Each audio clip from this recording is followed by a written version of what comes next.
Good evening दोस्तों। आइए शुरू करते हैं अपनी नेक्स्ट क्लास। तो हम बात कर रहे थे पोस्ट इंडिपेंडेंस प्रोग्राम या स्कीम के बारे में। अभी तक हमने केवल 3 प्रोग्राम के बारे में डिस्कस किया। आज उसके बारे में डिस्कस करने चल रहे हैं हम। तो हमारा अगला प्रोग्राम है कम्युनिटी डेवलपमेंट प्रोग्राम, सामुदायिक विकास कार्यक्रम। तो ये ऐसा कार्यक्रम था जो 2 अक्टूबर गांधी जयंती के दिन 1952 में आया था। और बेसिकली ये क्यों लाया गया था? ये लाया गया था कि इसका जो मेन फोकस था वो ओवरऑल डेवलपमेंट था। इस पे एग्रीकल्चर पे, एजुकेशन पे, इंफ्रास्ट्रक्चर पे, तो इन सभी दिशाओं में इनका मेन उद्देश्य था। और हम कह सकते हैं कि जो भी ग्रामीण समुदाय हैं उनको ऐसा सशक्त बनाना कि वह खुद ही जो भी उनकी समस्या है वो सुलझा सके, और जो विकास है वो सतत हो सके, सस्टेनेबल हो सके। इस दिशा में भी इसने जोर दिया था। और जो भी समुदाय है वो खुद ही स्वतः ही अपना विकास कर सके, तो इस पे मेन जोर दिया था सामुदायिक विकास कार्यक्रम ने, कम्युनिटी डेवलपमेंट प्रोग्राम ने। तो आइए देखते हैं, एक एक पॉइंट डिस्कस करते हैं इसका। The term community development originated from Cambridge University in 1948 in England, UK। तो इसका जन्म कहां से हुआ था, ओरिजिनेट कहां से हुआ था? तो ये ओरिजिनेट हुआ था कैम्ब्रिज यूनिवर्सिटी। कैम्ब्रिज यूनिवर्सिटी जो कि इंग्लैंड यूके में है, 1948 को ओरिजिनेट हुआ था ये। Then the community development project was recommended by the fiscal commission. Fiscal commission के द्वारा रिकमेंड हुआ था। और एक कमेटी और शामिल थी इसमें, उसका नाम है grow more food. Grow more food ये उस समय आई थी जिस समय विश्व युद्ध के समय अकाल पड़ा था। Grow more food inquiry committee 1952 और फिस्कल कमीशन आया था 1949 में। तो इन दोनों कमेटी ने इसको रिकमेंड किया था। इसको रिकमेंड किया था तो कम्युनिटी डेवलपमेंट प्रोग्राम, सामुदायिक विकास कार्यक्रम को। आइए देखते हैं अपना next point. 55 community development projects were launched by doctor Rajendra Prasad. हमारे देश के जो राष्ट्रपति थे डॉक्टर राजेंद्र प्रसाद जी, उनके द्वारा 55 कम्युनिटी डेवलपमेंट प्रोजेक्ट उस समय लॉन्च हुए थे। और ये डेट है 2 अक्टूबर 1952 for a period of 3 years. 3 साल के लिए लॉन्च हुआ था। शुरुआती दौर में ये 3 साल के लिए लॉन्च हुआ था। Each project comprised 300 villages and a population of about 2 lakhs। हर एक प्रोजेक्ट में 300 गांव थे और उनकी जो पॉपुलेशन थी वो थी 2 lakh, with an operational area of about 400 to 500 square miles. 400 से 500 माइल स्क्वायर जो था वो एरिया निर्धारित किया गया था। नेक्स्ट पॉइंट देखते हैं अपना। The project was divided into 3 development blocks. जो प्रोजेक्ट था वो 3 डेवलपमेंट ब्लॉक्स में डिवाइड हुआ था। Each consisting of 100 villages with a population of 65,000 in each block। 3 जो प्रोजेक्ट था ये 3 ब्लॉक में, जो भी ब्लॉक रहते थे 3 विकासशील ब्लॉक में ये डिवाइड हुआ था। और ईच ब्लॉक में 100 गांव थे। कितने थे? कितने गांव थे? तो 100 विलेजेस, 100 गांव थे। और उनकी जो पॉपुलेशन थी हर एक ब्लॉक की, वो थी 65,000। फिर क्या होता है? The entire country was covered by the CDP by the year 1963-64। तो पूरी कंट्री में, पूरे देश में इसका जो फैलाव होता है वो होता है 1963 से 1964 के बीच। अब इसके देखते हैं कुछ स्टेजेस। क्या क्या इसके मुख्य स्टेजेस थे? तो the stages of the CDP are as follows. पहला हमारा आता है कॉन्सेप्शन स्टेज। अब कॉन्सेप्शन क्या है?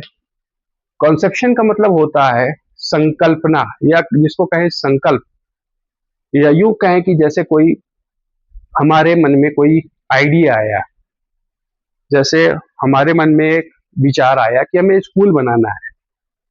तो जो विचार आया इसको बोलते हैं हम, आइडिया आया उसको बोलते हैं हम लोग कंसेप्शन स्टेज।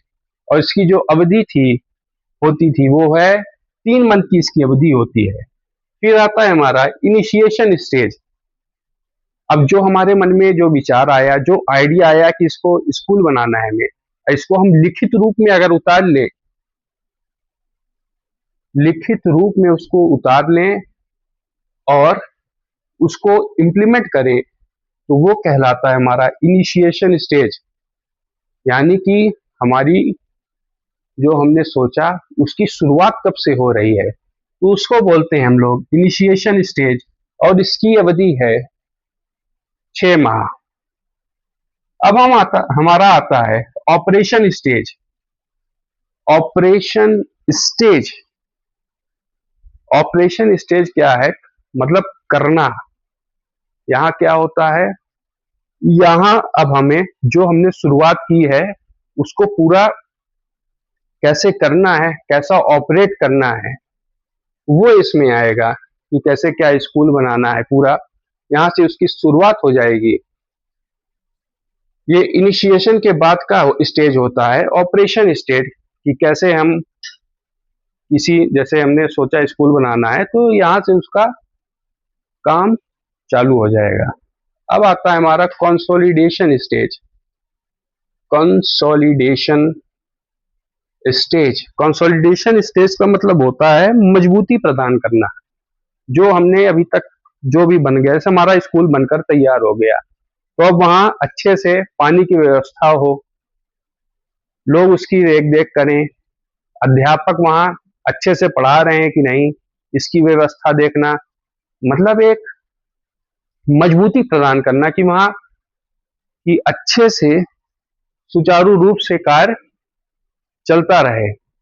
कंसोलिडेशन का मतलब यही हुआ कि मजबूती प्रदान करना।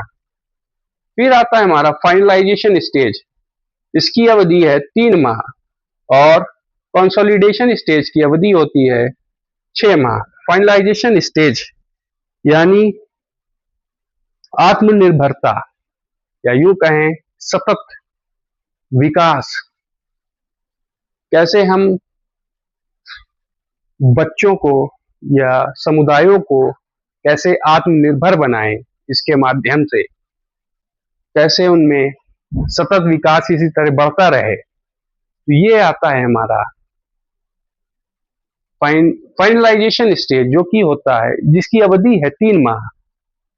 अब क्या है, एक बहुत ही इंपॉर्टेंट पॉइंट है जिसको हम डिस्कस करते हैं, ये देखते हैं। The operational unit in both the CDP and the NES was the development block. अब NES क्या है? National extension service. NES national extension service और CDP, इसकी जो मूल इकाई है वो है डेवलपमेंट ब्लॉक। ब्लॉक का विकास, इसकी मूल इकाई हो गई डेवलपमेंट ब्लॉक। फिर आता है हमारा अगला कार्यक्रम, अगला प्रोग्राम नेशनल एक्सटेंशन सर्विस। इसके बारे में आइए विस्तार से जानते हैं। The national extension service was launched on 2 October 1953। ये लॉन्च हुआ था 2 अक्टूबर 1973 को। The activities under NES were less initiative than those under the CDP। जो इसमें एक्टिविटीज थी, जो भी कार्य करने की जो भी दिशा थी, वो लेस एक्टिव थी इसके कंपैरिजन में, CDP के कंपैरिजन में। लेकिन बट मोर परमानेंट, जो NES थी वो मोर परमानेंट थी इसके कंपैरिजन में। NES is an agency while CDP is a method. NES एक एजेंसी है और CDP एक मेथड है। अब आगे देखते हैं। The basic unit of NES for development and planning was the NES block. इसकी जो मूल इकाई है NES की, इसके लिए विकास और प्लानिंग, जो भी योजनाएं बनाते हैं हम लोग, विकास और योजनाओं की जो मूल इकाई थी वो थी NES block, national extension service block, which was later converted into a CD block, जिसको बाद में बदल जाती है CD block, community development block. तो इन दोनों की एक ही इकाई है, डेवलपमेंट ब्लॉक। अब आता है हमारा 4H क्लब। 4H क्लब क्या है? 4H क्लब यह एक अंतरराष्ट्रीय युवा विकास संगठन है, जो जो कि USA में इसकी शुरुआत हुई थी, और जैसे जैसे समय बीतता गया कई देशों में इसकी शुरुआत हुई, कई देशों में ये फैल गया। तो बेसिकली एक किस लिए था 4H क्लब? ये था 5 से 19 वर्ष के बच्चों को सशक्त बनाना। कैसे बनाना? उनका व्यवहारिक ज्ञान, उनका रचनात्मक और जो भी कौशल विकास है उनका, और जो भी मानसिक और शारीरिक विकास है उस पर जोर देना, ये 4H क्लब का मेन उद्देश्य था। The motto of the 4H club was proposed by Carrie Harrison. तो 4H क्लब का प्रस्ताव किसने दिया था? तो 4H क्लब का प्रस्ताव दिया था कैरी हैरिसन ने। लेकिन इट वॉज फाउंडेड बाय, इसकी स्थापना हुई, 4H क्लब की स्थापना हुई OH बेंसन के द्वारा। OH बेंसन साहब ने इसकी स्थापना की थी। और प्रस्ताव किसने लाया था? तो कैरी हैरिसन ने।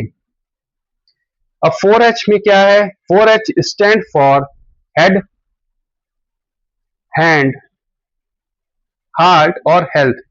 हेड का मतलब क्या हुआ? हेड जो है मतलब कि हमारी जो विचार है, जो थिंकिंग है, वह स्पष्ट हो, क्लियर हो, सकारात्मक हो। मतलब जैसे बच्चों का जो भी विकास हो वो सकारात्मक हो, उनकी जो भी थिंकिंग है, जो भी उनके विचार हैं वो शुद्ध हो। और हैंड में जैसे हो गया कि उनको कैसे वो